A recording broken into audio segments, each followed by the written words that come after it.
Hey, what is up ladies and gentlemen, I'm Blossom here once again, and I'm back for some more of the Maxi Toys videos. And ladies and gentlemen, welcome back to my Let's Play of Kirby 64, the Crystal Shards for the Nintendo 64. So, last time we actually be completely done with Ripple Star, and especially noticeable in Dark Star as well, that not only do we actually able to actually collect ourselves all of the Crystal Shards, but also we managed to beat the likes out of double duo boss fights by the forms of Miracle Matter, and especially noticeable, we're finishing off with the forms of 02.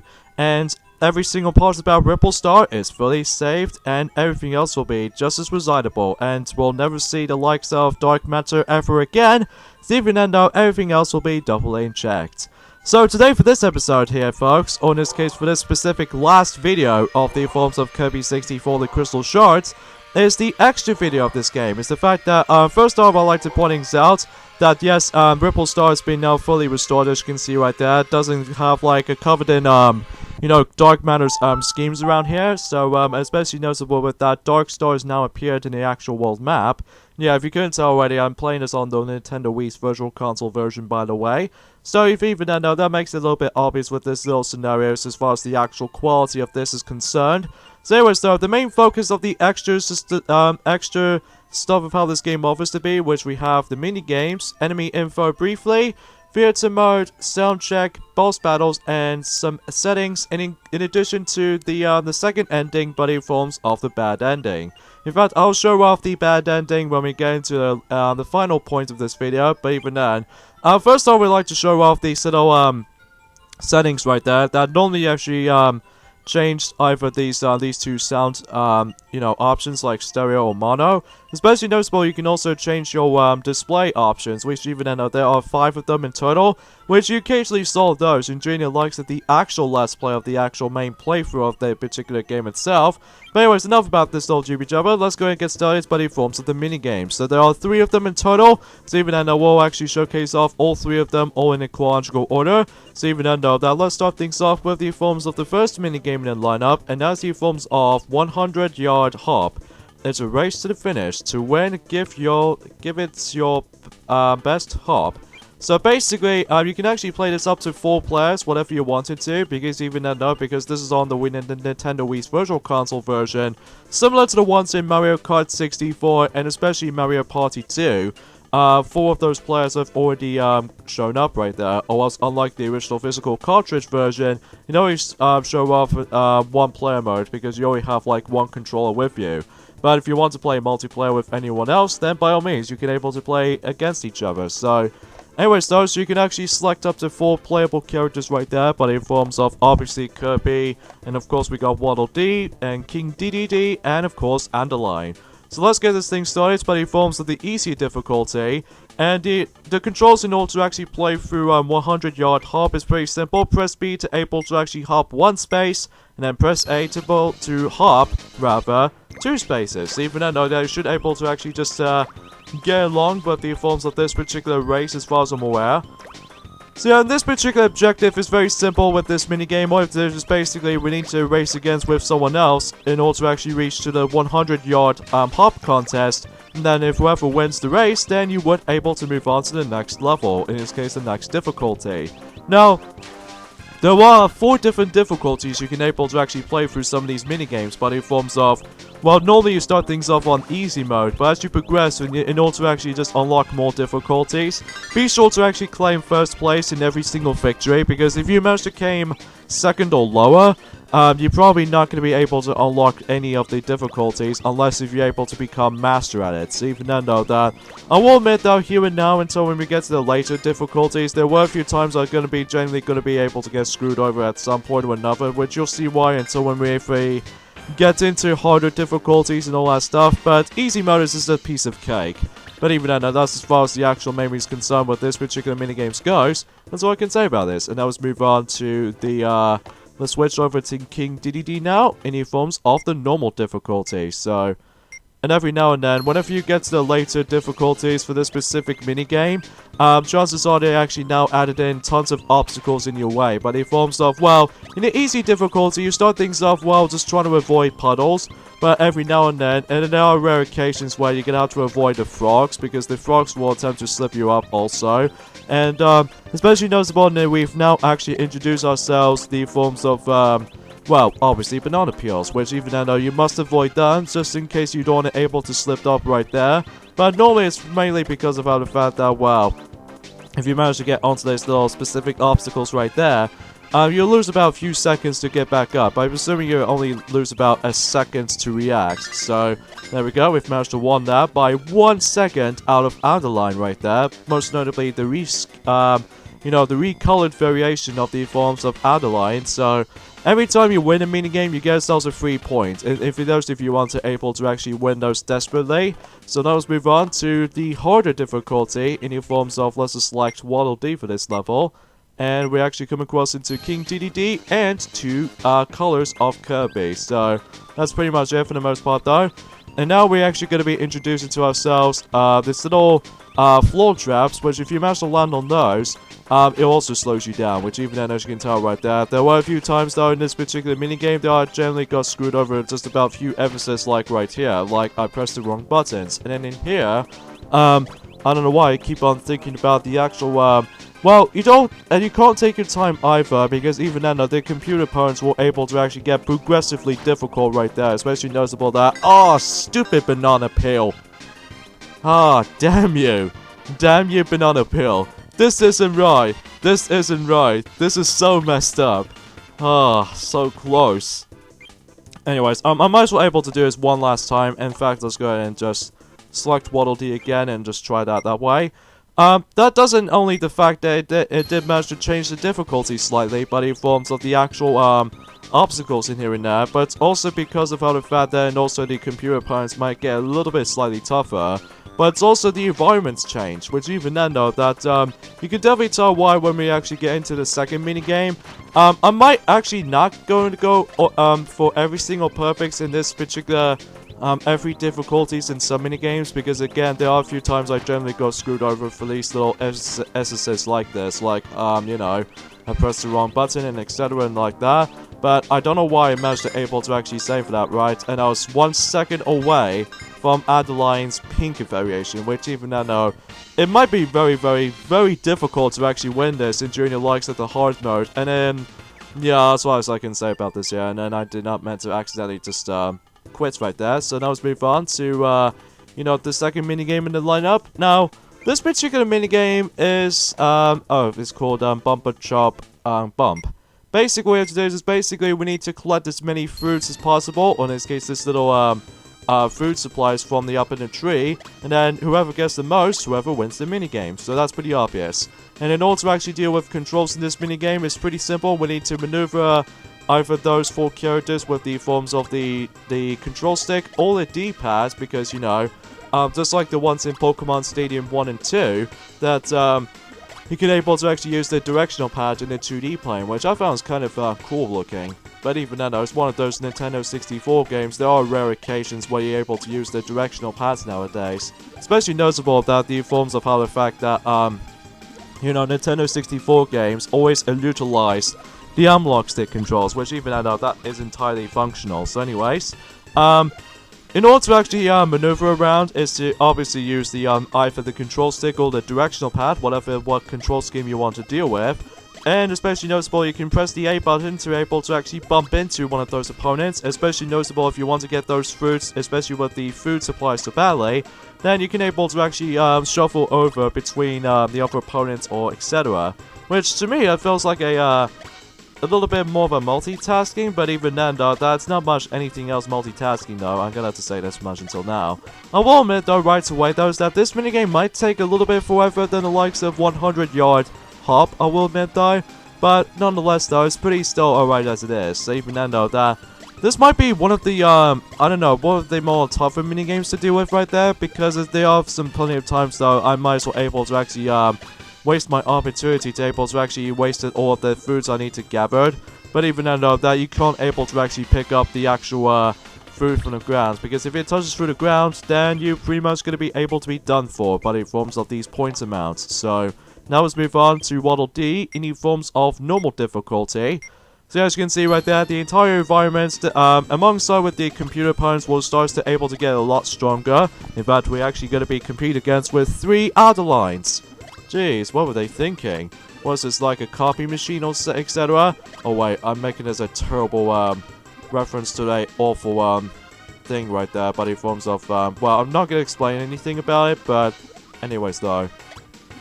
See, apart from that though, today was actually forms of, oh crap, I forgot about these bomb fruits. In fact, speaking of such, Bumper Chop Drop, or in this case the actual premise of this particular minigame, this minigame does remind me of the forms of the Game Loft application game, but the forms of My Little Pony Magic Princesses game. That one of those minigames you have to deal with is the forms of you need to be able to actually catch the apples before you're able to actually get some high scores, and it gets some experience points for every single ponies. It reminds me of this particular minigame actually, although except the fact that these 4 players will actually join in instead of like just one. And especially noticeable, there's no touchscreen controls and stuff like that, but it's just more accurately just on a console. I kinda wish if the My Little Pony Friendship is Magic video game will be on a console instead of like the handheld. I know it's an obvious way, but even then, I don't know exactly when that's gonna happen though. But even then, it's not that long until when we actually get into, well, slowly approaching to E3 2018, so... Yeah, speaking of which, is that today was actually forms of the Wednesday, the 16th of May. So that means we're actually onto the halfway point. What do I say? Portion. We're actually on the halfway portion of the forms of May. See, Fernando, that we've only got, I would say, 16 more days left until May is actually done, and moving on to June, which by this point is the fact that we're getting pretty close to the E3 2018's announcements, specifically by the forms of Square Enix, Microsoft, Sony, Nintendo, Sega, etc. Which even then, I can't wait to see how the fact that with the, well, some brand new footage by the forms of, I would say for this much, Sonic Mania Plus, to see how this new gameplay footage is going to be played like, and especially noticeable by the forms of the next Sonic Racing game is about to be up until then. So, anyways though, yeah, as you can see that the seasonal starts to change in the forms of the harder difficulties right there, because normally in the easy mode, that usually just starts things off with the forms of summer season, and then in the normal difficulty takes place in the autumn environment, and then in hard mode usually takes place in the forms of spring, because of these little pink blossoms everywhere. So yeah, you have to be very careful of these bombs, by the way, because if you manage to accidentally grab the bombs type of fruits, chances are you lose all of your fruits. Very much like the ones in, Bumper Bubbles from Mario Party 9, except you don't have to deal with motion controls, thank goodness for that, because even then, I just really cannot stress for the life of me about the forms of Bumper Bubbles, because even then, I just cannot stress about how finicky that minigame that was sometimes. Anyways, oh, he's almost got screwed over right there. So yeah, you see that little trees is about to be shaking. This means you're actually onto the final portion of this particular minigame with the forms of dropping those fruits every now and then. So if all the fruits have been dropped down, this means that the minigame is pretty much over. So let's grab these few fruits there, and I've won by 2 points. Nice one, King DD. Nice one. So yeah, there are 4 different difficulties, depends on what minigame types you're actually in.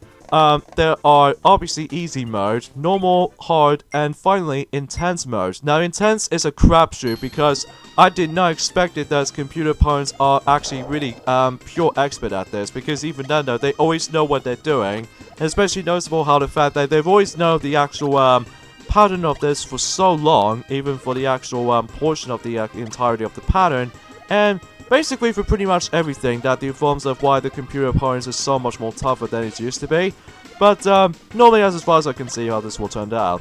And of course this actually takes place in the forms of the rainbow skies, and every now and then instead of collecting fruits we're actually collecting gems. But in forms of let's just say rubies, emeralds, and turquoise, which even then though is more accurately a yellow kind of jewel like that, which even then I don't know exactly what the actual main premise of that particular jewel was actually named. But even then, I pretty much know some of them because thanks to the forms of the Game Boy Advance Pokemon games and stuff like that, because they already, you know, revealed, you know, Pokemon Ruby, Sapphire, and Emerald and all that stuff. But even then, I don't know what's gonna happen next in the forms of the Pokemon games every now and then. Well, despite the fact that I wasn't really too huge Pokemon fanatic per se, because, you know, I wasn't really into the main series. But I'm usually quite comfortable with the main spin-off ones, but in forms of one of the ones I've always remembered is, you stupid bombs. Is the forms of Pokemon Snap, because I always remember that game so much. And that's basically how this will go. So even then though, that unfortunately this is the only way I'm able to actually lose Bumper Chomp Bump. So even then though, that I unfortunately though, because due to these bombs is well placed, so even then though, I totally lost that round. So oh well, no matter. I've always to showcase off some of these extra stuff as far as you might see there. Actually, before we get into this, the rules on this: catch the falling chop, bump your way into a full basket. And then we now move on to the third and final minigame, Checkerboard Chase. Chase down your opponents, get the drop on them to win. Now, of all the minigames we're actually coming across into, this one is easily one of my favorite ones, because not only because it's a one-on-one, the last man standing wins scenario, very much like in any other Mario Party minigame. It's also because of how the fact that, well, it's pure hectic around here, because even then, the ultimate premise of this minigame works is the fact that you need to able to actually drain some opponents' health down, because usually they normally start things off with just 5 points, and then if they lost all 5 of them, then they'll pretty much get ringed out. So, of all the modes, you know, as I mentioned this before, of all the modes we're actually going to be experiencing on with, this one is easily one of my favorites, because it's not only because of the actual premise of we're going to be able to do a survival type minigame like this, but it's also quite chaotic at the same time, because even then though, that if you manage to able to actually do some strategies right, especially knows about that one King Dedede right there. And by the way, we're actually going to be having come across into 3 different variations of King Dededes. That's pretty weird. So anyways though, if every time you actually let your opponents go out of the actual ring, chances are these little platforms will scatter apart, and it's up to get really, really narrow right there. And in fact, I did manage to win that round. So, nice one for me. Well, I've only got about 4 points so far, but if you manage to reach to 5 points, you get yourselves a ginormous star icon. So even though that makes it pretty obvious. So, anyways, let's go for out of the line right there, because we haven't selected him for quite a while. And once again, we have to compete against with 2 King Dededes, excluding Kirby. So, because originally I was trying to able to select Waddle Dee for this particular round, but I don't know if I can guarantee I can able to win this though, because again, with 2 forms of normal, hard, and especially intense difficulty, it can get pretty chaotic, and especially noticeable, it gets really tough whenever you're trying to unlock something here and there. Especially noticeable, you're almost gonna get trapped in right here. One thing I should probably mention is the fact that every time you use this particular drop the blocks control scheme, and by the way, speaking of controls, you maneuver around the character by the forms of, obviously, by the forms of the analog controls, or especially noticeable with the directional pad, whatever you decide to choose. Or, yeah, that's as far as I can say about this here. And press the A button to be able to actually just, you know, drop the blocks. I will admit, though, here and now, that you're not able to actually escape by the forms of this particular moments where, if you manage to get into the actual colored line, if the forms of those specific block platforms, as you can tell right there. Oh god, Kirby, you're almost gonna be screwing me over. Die, thank you. Oh jeez, I did not expect that. Especially noticeable that player 3 was actually in the lead right now, specifically the pink variation of King Dedede. And this is where before, when Super Smash Bros. Brawl exists, and even especially noticeable in Super Smash Bros. For the Nintendo Wii U and 3DS, most of it comes into play by the forms of King Dedede's costumes like that. Ah, I'm trapped. Yeah, I'm trapped. Thanks a lot, King Dedede, the pink variation, and talk about the tradition, he did one again, so thanks a lot, mister, thanks a lot. But even though I'm only just going to be showcasing off all 3 of these minigames in mind, so overall, they're pretty decent overall, but even though one of my favorite ones will definitely have to be the checkerboard ones, because, well, it's pure chaotic. I will say the mixed one is definitely 100-yard hop. But I think one of my least favorite ones is definitely be Bumper Chop Bump, because if it might take a little bit while to able to finish that minigame, but that's just how I think about it. So the next thing we'd like to showcase off is the forms of the enemy info. You know the enemy info cards that we've normally collected throughout any forms of the gold type minigames every time you beat the main level, any forms of the main story mode? Every time you collect one of them, again it's quite randomized though, every time you collect one of those cards, normally you can actually get yourselves these enemy info cards into your disposal. There are, I would say you have to collect like 81 cards in total, because as you can tell there are 9 pages in total, and especially noticeable they actually have 9 card slots in order to actually fit in with this particular collection. However though, I haven't got all of them per se, because again they might be a little bit randomized, and plus it might be really too much of busy work, because even then though, that probably couldn't be bothered to able to actually look up on that kinds of stuff like that. But I already know some of the bosses, especially some enemies were, but a lot of the times though, it's just pretty much optional when it comes to those particular stuff like that. So, next mode we like to showcase off is the forms of the theater modes. Not much anything else to be said here, besides you can able to actually, you know, rewatch some of the cutscenes, over again. And including the likes if you can actually look up on all of the movies if you want to, all in one sitting. And that's what I can really say about it. And especially noticeable that this game, once again, much like how it does in the forms of Kirby's Dream Land all the way up to Kirby's Dream Land 3, this game did have a sound test, which even though just like last time, you can actually listen to your favorite background music, and especially noticeable with some sound effects included, when in forms of, you know, the 1-up jingle and etc. and all that stuff.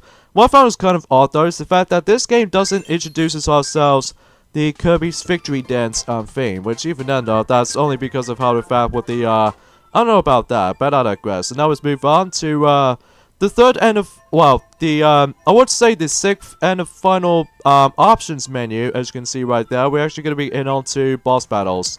Take on the bosses one by one, go at them unarmed, and show them who's boss. So basically, if you ever played through, you know, Kirby's Adventures Boss Rush, and especially noticeable in Kirby's Dream Land 2's Boss Rush, and even the arena in Kirby Superstar, and even the boss battles, boss bunch, in the forms of Kirby's Dream Land 3 before, basically you go fight the exact same bosses again, except the fact that you only have like 0 lives, and especially noticeable that I don't think it's possible that you can able to actually get yourself some copy abilities on there, but even now we'll see what happens there. So you fight every single bosses, like you start things off with the forms of Wispy Woods all the way up to the very end in 02. So even then, although except the fact that it does have as many bosses than the ones in Kirby's Dream Land 3, because in Kirby's Dream Land 3, it doesn't get nearly as enough boss battles, I don't think, in the forms of Kirby's Dream Land 3, I don't feel like, because even I know that, although unlike the ones in Kirby's Dream Land 3's portion of this particular boss rush mode, excluding the likes of Kirby Superstars, that you have to complete that mode in order to actually get 100% for everything between these two games. Kirby 64's rendition of the forms of boss battle arena mode, it feels pretty much exactly like the ones in both Kirby's Adventure and Kirby's Dream Land 2. That it's entirely optional though. It doesn't require us to able to actually just get ourselves with 100% completion. I mean, the only reward you can get by the forms if you actually just manage to able to do this curiosity. The only reward you can get is the forms of the congratulations screen, and not to mention that the 3D renditions of both Adeline and Waddle Dee and King Dedede is about to be celebrating Kirby's joy to victory whenever he decides to able to actually kick their boss's butt. So that's the only reward you can get every time you actually get into those specific boss battles to be like that. So, which I found was pretty obvious, and still no recovery station after every time you actually beat one of those bosses. But it wasn't until when we actually get into the later Kirby games things can get a little bit more comfortable by the forms of you know, some healing stations and all that stuff, which is a shame, because even then, ever since, you know, Kirby Superstar, well, granted, it's only because of the limitations of the forms of the exact same formula of how it does in the forms of the Kirby's Dream Land trilogy, but in forms of, excluding Kirby's Adventure as well, that normally those games doesn't have a, you know, the healing station, which even then, that might be sounds illogical for you, but even then, that's just how I think about it for this little point and onwards. So, yeah, with that being said though, you know, there's not much else I can really say about this game, obviously, but even then, though, I'll talk about the my final thoughts of this entirety of the game itself, and how the fact that I could able to actually say this right now This game is actually probably the best looking Nintendo 64 games I've ever played, even especially noticeable by the fact that this is so unique to a Kirby game like that, because, well, it still retains the exact same formula as how it does in Kirby's Dream Land 3, obviously, because of the actual, well, the aesthetics has been completely different, because even though there's no longer going to be a crayon-style visual structure, at least, game like that, and, also, that everything else is entirely 3D. Well, exactly, to be more specifically, 2.5D. But even then, I don't mind about it too much, because every single environment is entirely in 3D now. And especially noticeable how the fact that the music is so fantastic. Even especially noticeable any other Kirby games act out like that, very much like how it does it from last time, from before. And, but not to mention, as I mentioned this before, the visuals do look absolutely gorgeous, even for the Nintendo 64 title.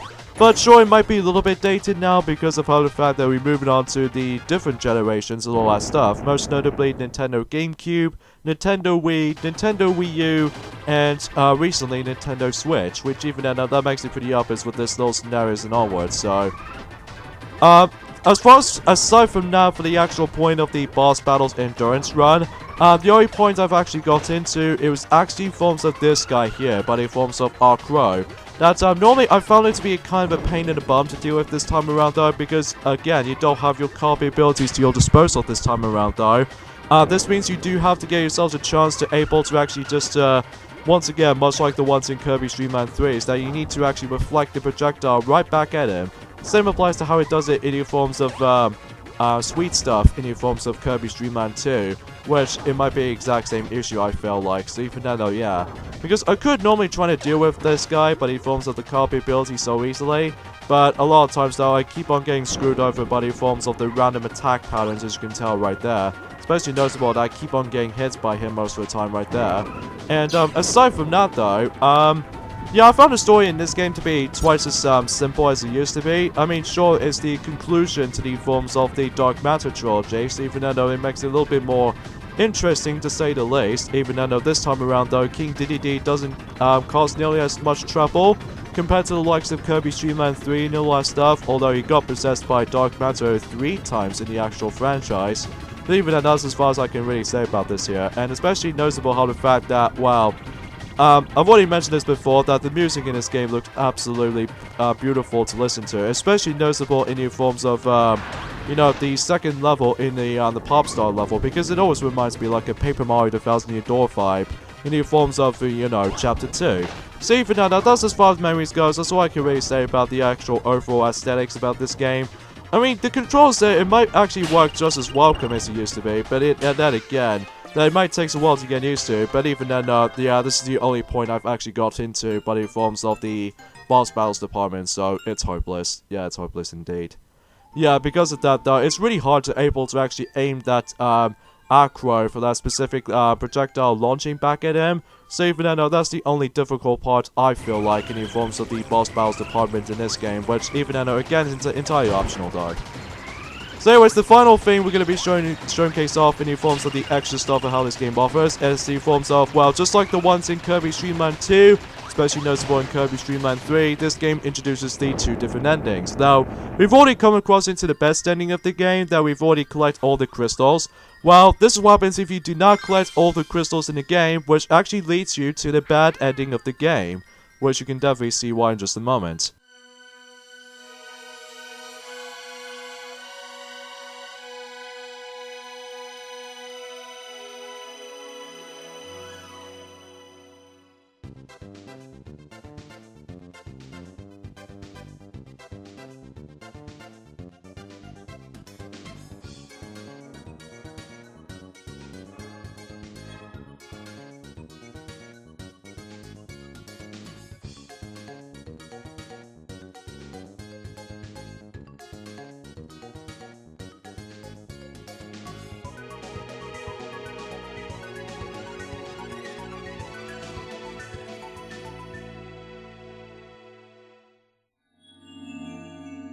So yeah, between the best ending, and especially compared to the bad ending, is that the only major difference is here is the fact that the Dark Matter does not explode this time around though, he just only got away.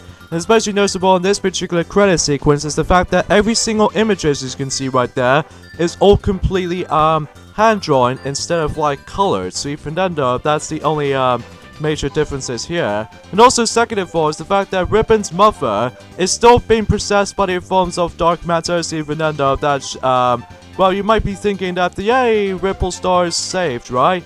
Well, no, because you didn't collect all the crystals in Dream Time. So even then though, that's the main premise of this particular game's Let's Play for this point, folks. I know I would normally try to able to actually just do a successful attempt on new forms of, you know, boss battles run through, and especially noticeable with all the mini games. But I'm just only going to be showing you guys off on this. But even then though, just for fun, and just for this little specific reason, and especially noticeable with the brief info on the forms of the enemy info cards, which I've only barely got some of them because I can't be bothered to actually just to collect them off screen, because I just want to move on to the next game in this franchise, which speaking of such, yeah, this is me, Blossom here, from the forms of the Maxi Toys, and yeah, Super Mario Club, I really appreciate it. So, join us the next entry in the forms of Altoonist next time in the forms of the Kirby Let's Play Marathon. We're now going to be jumping to a remake of the forms of Kirby's Adventure, known for in the forms of the Game Boy Advance portable system. We're now jumping into Kirby Nightmare in Dreamland. So even then, that should be up until at the very end of May. So don't expect it, this might be up until a little bit earlier than that. But anyway, see you guys then. Bye. I must be off to see my girls again.